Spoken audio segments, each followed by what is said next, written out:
Assalamualaikum warahmatullahi wabarakatuh. Waalaikumsalam. Selamat malam dan salam sejahtera untuk kita semua.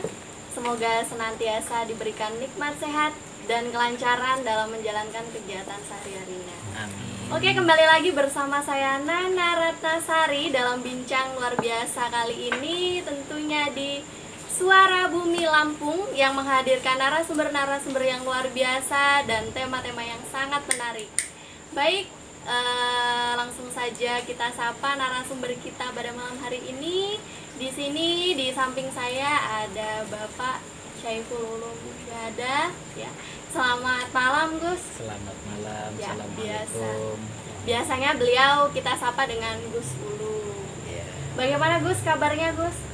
Alhamdulillah, baik, luar tetap biasa. semangat, sehat. Semangat ya Gus ya, Ya. walaupun keadaannya masih seperti ini, Ya, masih alhamdulillah. diberikan cobaan pandemi seperti itu ya Gus ya. Apalagi kita diundang ini untuk hadir di sini, saya merasa seperti pulang kampung. Seperti Karena itu ya, juga dulu pernah ada riwayat sejarah di sini. Gus. Oke. Kita di sini sebagai anggota daripada Kiai Bayu, Iya. sebagai anggota IMI, Ikatan Malam Minggu Ijen. Luar biasa. Ada ikatan-ikatan luar biasa dari hal itu ya. Baik, Gus Ulum, pada Iya. malam hari ini kita akan membicarakan atau berbincang bersama dengan tema peran pesantren di ruang pendidikan nasional. Baik, untuk rekan-rekan Suara Bumi Lampung yang ada di rumah, saya akan membacakan sedikit profil daripada narasumber kita pada malam hari ini.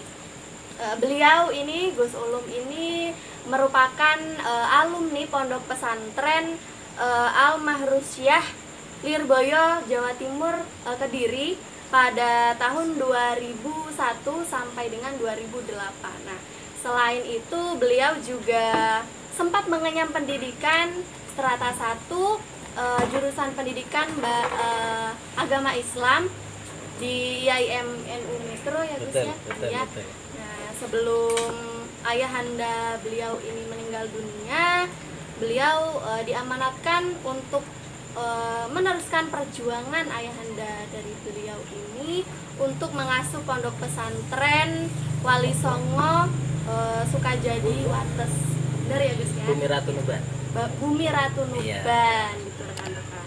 Nah, kebetulan saat ini beliau juga menjabat sebagai Ketua Himpunan Santri Lirboyo Provinsi Lampung. Bukan ketua, wakil ketua tepatnya. Oh, Iya. Wakil Ketua Himpunan Santri Lirboyo Provinsi Lampung. Nah, menilik sedikit dari tema talk show kita malam hari ini, yakni peran pesantren di ruang pendidikan nasional ya Gus ya. Iya. Dalam kesempatan ini kita akan mengupas bagaimana atau seperti apa sih substansi dan korelasi antara kedua poin ini tadi, yakni pondok pesantren itu tadi dan pendidikan nasional itu tadi. Dan berbicara tentang pesantren, tentunya Gus Ulum sendiri sudah lama ya Gus ya ada di lingkungan pondok pesantren seperti Iya. itu. Nah, dengan umur yang sangat muda dan sudah sejauh ini sudah luar biasa bisa memimpin pondok pesantren yang luar biasa besar ya. Bagaimana ya Gus ceritanya nih, prosesnya dari sejarah sejauh itu sejarahnya dan bisa kita sharing bersama dengan rekan-rekan Suara Bumi Lampung perjuangan dan prosesnya untuk ada di pesantren hari ini. Baik, terima kasih Mbak Nana. Yang pasti ketika berdiskusi masalah pesantren dan terkait dengan pendidikan nasional, mungkin banyak yang lebih berkompeten terkait dengan hal ini. Saya tidak lebih daripada itu. Saya hanya sebagai orang yang kebetulan dari lahir memang sudah berada di ruang lingkup pesantren, kemudian besar juga di pendidikan pesantren, dan ya sampai sekarang pun masih juga berada di pesantren. Kalau berbicara tentang cita-cita, dulu waktu saya masih kecil itu malah cita-citanya ndak ingin mengelola untuk jadi pesantren, itu ndak, malah pengennya itu dulu saya pecinta otomotif saya. Iya, jadi saya itu teringat dulu waktu saya masih ngaji di rumah dengan orang tua, mobil di kitab-kitab kita, di kitab-kitab saya itu yang ada bukan malah tulisan-tulisan tentang pelajaran kitab tersebut, malah saya suka gambar tentang merek-merek mobil. Seperti itu ya. Iya, tapi ya namanya sudah kudrah iradahnya Allah sudah seperti ini. Kemudian saya dipondokkan orang tua di tahun 2001 setelah saya selesai madrasah sanawiyah. Kemudian saya melanjutkan madrasah aliyah di Tribakti, Lirboyo, Kediri, Jawa Timur, sampai sempat kuliah 5 semester di Tribakti Jawa Timur di Lirboyo di 2008. Kemudian 2008 itu orang tua sudah mulai merasa sepuh dan ingin anaknya cepat pulang ke pondok, pulang lagi ke rumah. Alhasil alhamdulillah di tahun 2008 itu saya dijemput oleh orang tua dari pondok pesantren untuk berada di rumah.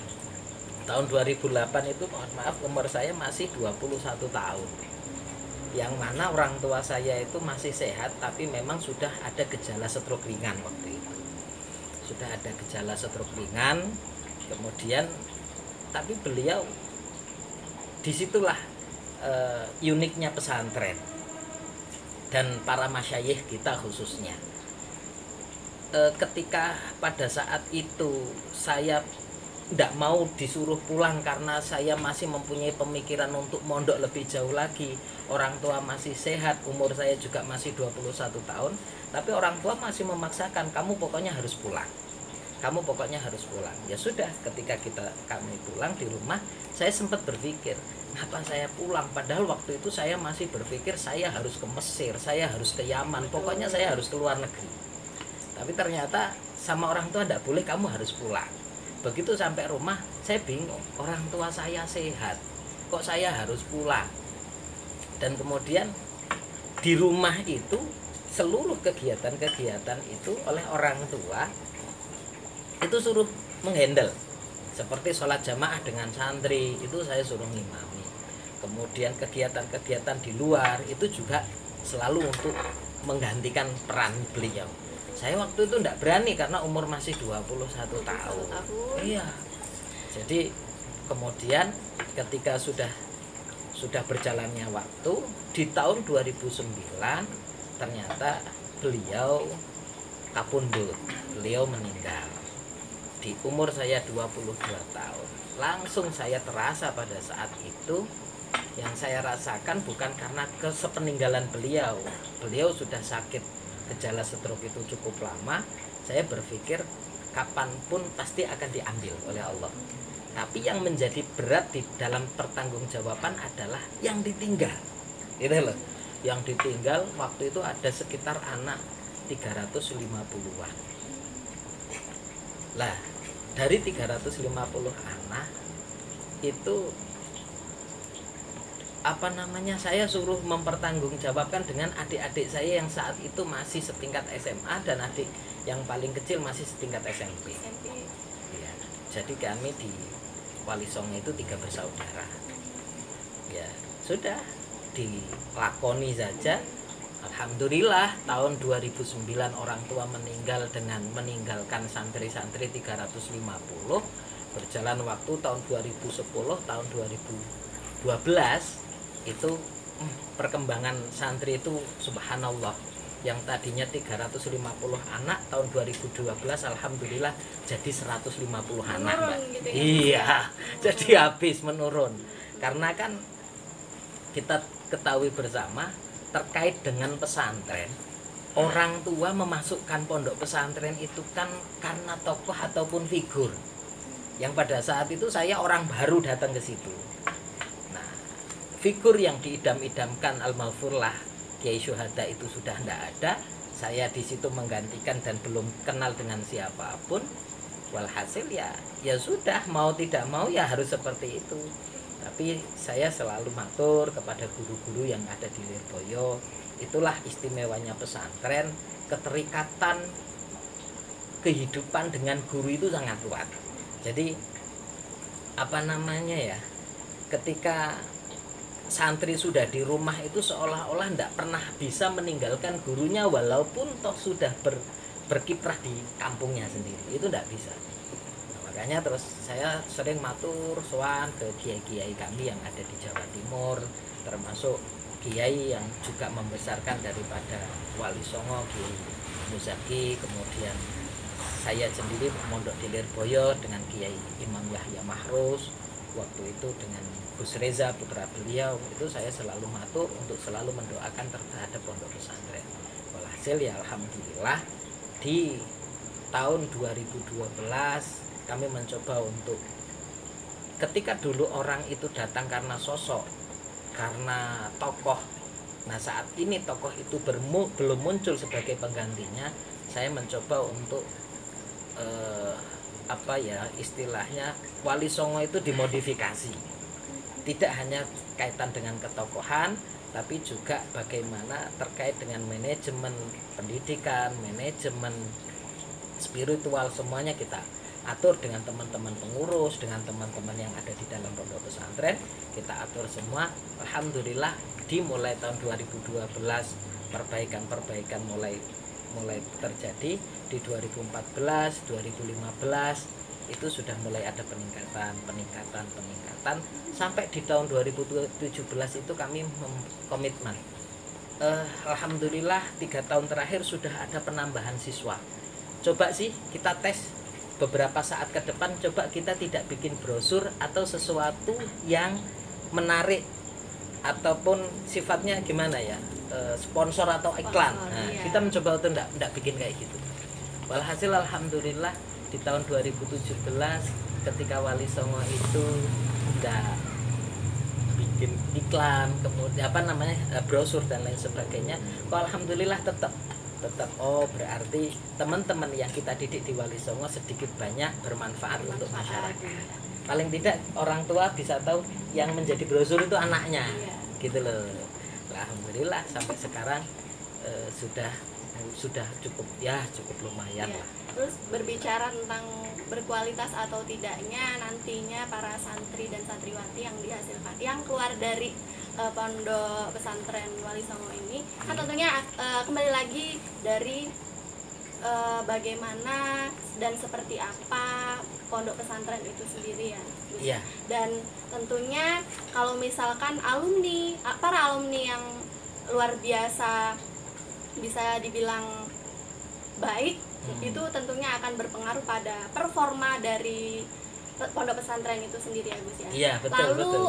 Ada pendapat pondok pesantren ini merupakan tempat yang baik dan luar biasa baik untuk generasi penerus bangsa daripada pendidikan formal, pendidikan nasional. Ada yang berkata seperti itu. Itu menurut Gus gimana? Saya kira itu relatif sih Mbak ya. Terkait dengan pandangan seperti itu relatif. Kalau saya malah kedua-duanya harus bersamaan. Karena moto di dalam pesantren itu adalah siapapun man yurid, barang siapa yang menginginkan dunia maka dengan ilmu, wa may yuridil akhirah fa alaihi bil ilmi, dan barang siapa yang mengharapkan akhirah juga harus dengan ilmu, wa man aradahuma, dan siapa yang mengharapkan kedua-duanya maka juga dengan ilmu. Artinya man aradad dunya, barang siapa yang mengharapkan keduniaan dengan ilmu, barang siapa yang mengharapkan akhirat juga dengan ilmu, barang siapa yang mengharapkan kedua-duanya dengan ilmu. Kaitan dengan pendidikan nasional, apakah lebih baik daripada pondok pesantren? Saya kira itu seimbang. Tetap kedua-duanya harus dijalani bersamaan, karena apapun bentuknya wasilah kelak kita di akhirat juga dengan dunia. Apapun bentuknya tujuan dunia adalah akhirat. Ilmu nasional atau ilmu pendidikan nasional itu adalah rata-rata bagaimana kita mengenal dunia, bagaimana kita mempelajari matematikanya, bagaimana kita mempelajari kimianya, bagaimana mempelajari fisikanya, kedokterannya dan lain sebagainya adalah ilmu keduniaan. Dan itu pasti salaf dulu juga sudah mencerminkan tentang itu, bagaimana Ibnu Sina, bagaimana Al-Jabar, para tokoh-tokoh pada masa keemasan dulu sudah mencontohkan. Jadi ilmu dunia itu juga sangat penting, akan tetapi ya akhirat itu yang lebih penting karena dianggap lebih kekal, dan akhirat itu yang pasti ilmu pesantren itu tadi. Maka kalau penilaian saya pribadi dan atas apa yang menjadi cetakan karakter dari keluarga kami adalah selalu wabtaghi fima atakallah daral akhirah. Kita untuk melaksanakan perkara akhirat itu ya wajib, tapi walatan sah, tidak untuk melupakan perkara dunianya. Tidak boleh tidak sekolah, tidak boleh tidak kuliah. Malah saya dulu itu yang dituntut orang tua di pondok, kuliahmu udah kelar belum? Bukan mondok gitu. Kuliahmu udah kelar belum? Sekolahmu gimana gitu. Nah, karena kalau pondok orang udah tahu di pondok pasti ya di pondok bener gitu. Tapi kalau masalah sekolah kadang-kadang anak di pondok itu suka nomor dua kan gitu ya.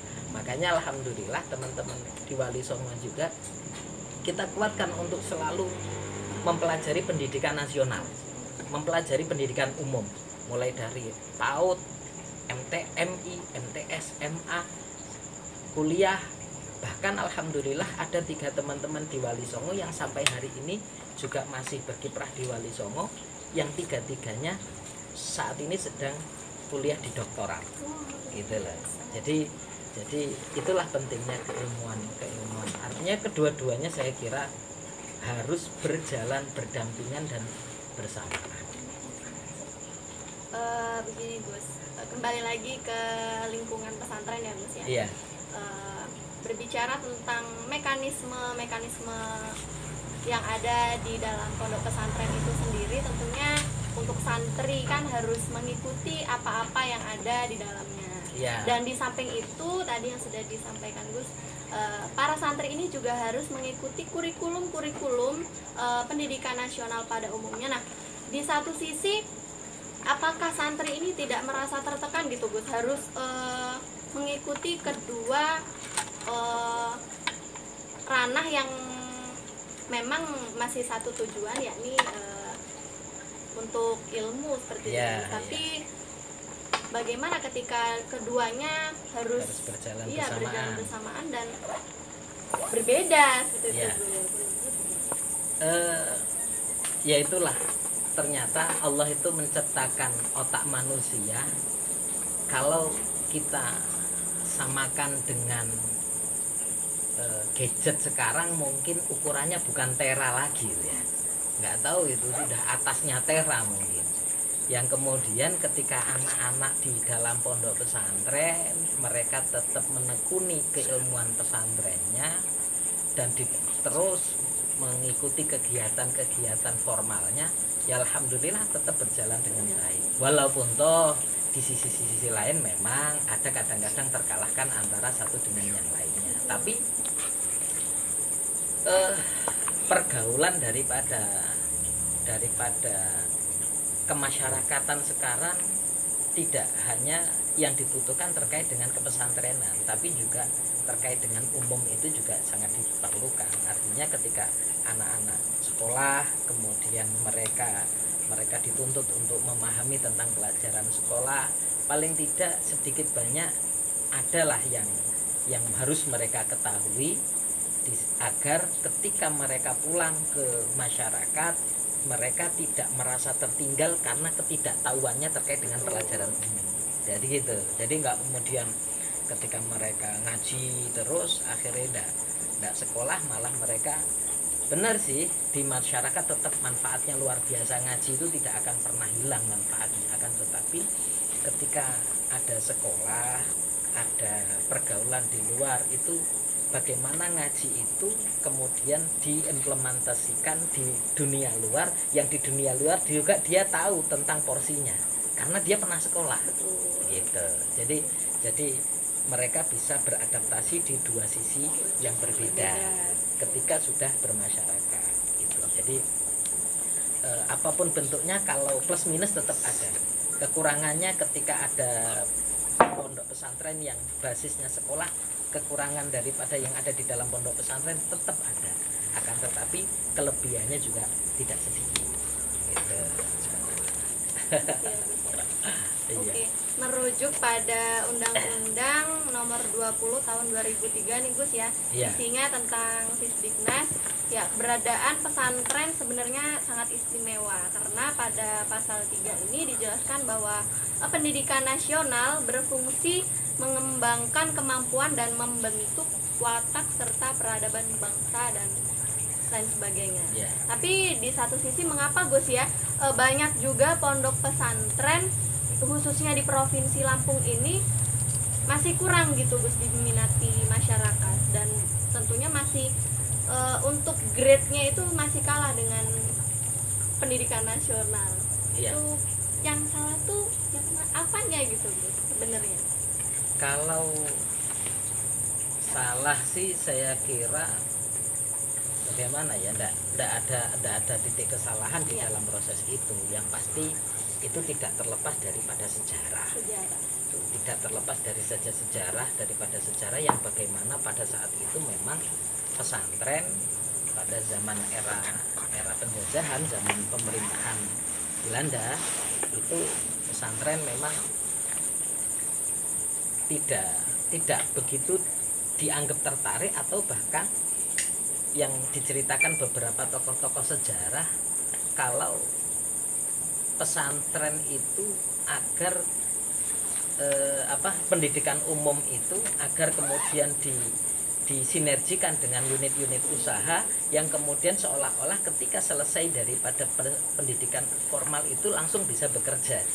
Nah, dari proses awal seperti itu sampai menjadi sebuah budaya sampai hari ini, kemudian menjadi sebuah tradisi, seolah-olah ketika anak di pondok pesantren itu, anak saya kalau di pondok pesantren nanti sarungan terus, sarjana ya, sarungan jalan kemana-mana kan gitu ya. Jadi sarjana jadi sarjananya pondok, sarungan jalan kemana-mana, mau makan apa kan gitu, mau makan apa, kemudian mau dapat apa. Mungkin dari sebagian proses itu akhirnya lembaga formal seolah-olah ketika lulus kemudian bisa melamar untuk pekerjaan ini, pekerjaan itu, apapun bentuk pekerjaannya seolah-olah sudah bisa diterima ketika ada legalitas secara formilnya. Maka seolah-olah kemudian pesantren itu tidak lebih hebat daripada pendidikan nasional. Tapi syukur alhamdulillah saat ini sudah mulai terasa ketika dekadensi moral, pengurangan terkait dengan akhlak saat ini daripada zaman-zaman waktu dulu itu sudah mulai terasa. Sekarang sudah banyak orang tua yang paham ternyata intelektual tanpa adanya spiritual itu tidak bisa berjalan dengan baik. Lebih baik spiritual yang ditingkatkan, dah intelektual atas pemberian Allah. Artinya kecakapan, kecerdasan anak sudahlah terserah Allah nanti mau dijadikan apa, yang penting anak saya biar pinter ngaji dulu, biar akhlaknya baik dulu, gitu kan. Nah, walhasil akhir-akhir ini sudah mulai meningkat. Kalau dulu memang iya, karena mungkin mindset yang tercipta seolah-olah pesantren itu tidak bisa menghasilkan sesuatu apapun, apalagi terkait dengan materi. Maka itu saya kira zaman saat dulu, sekarang sudah mulai perkembangan seluruh pesantren itu sudah mulai baik. Lalu apa aja sih Gus kira-kira dampak yang dihadapi oleh pondok pesantren itu sendiri dengan adanya undang-undang pesantren yang lagi marak ini dibicarakan oleh masyarakat umum? undang-undang pesantren saya sendiri sebenarnya belum begitu hafal terkait dengan undang-undang pesantren itu, karena memang pesantren itu kan kelembagaan yang memang tercipta dari kemasyarakatan. Kelembagaan itu berdiri atas dasar masyarakat, atas dasar sosial. Jadi ketika pesantren itu muncul, ketika pesantren itu ada dengan kemandiriannya, jadi segala sesuatu proses aturan itu sampai-sampai kadang-kadang tidak ngerti apa yang terjadi di institusionalnya seperti apa dan bagaimana, itu tidak ngerti. Pokoknya yang penting santri tetap ngaji, santri tetap berjalan, santri tetap bisa mengikuti kegiatan dengan baik, ya sudah cukup gitu. Lah maka ketika berbicara tentang dampak daripada UU pesantren sampai saat ini, itu ya belum tampak sama sekali, karena yang dirasakan pesantren ya sudah mengalir seperti biasa atas kemandiriannya gitu.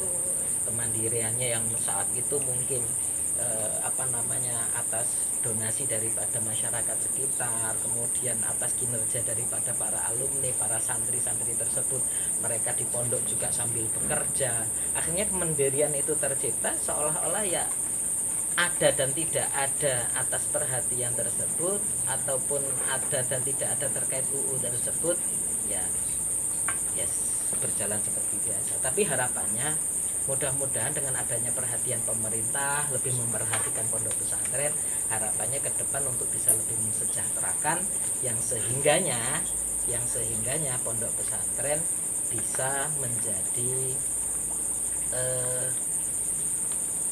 lembaga pendidikan yang sama tingkatannya dengan lembaga formal di dalam kemasyarakatan. Ya, luar biasa sekali narasumber kita. Baik, kita saksikan yang satu ini tetap di Suara Bumi Lampung. Kita bincang tentang kemasyarakatan gitu ya, Gus ya. Ya. Sudah sebesar apa hari ini peranan pesantren dalam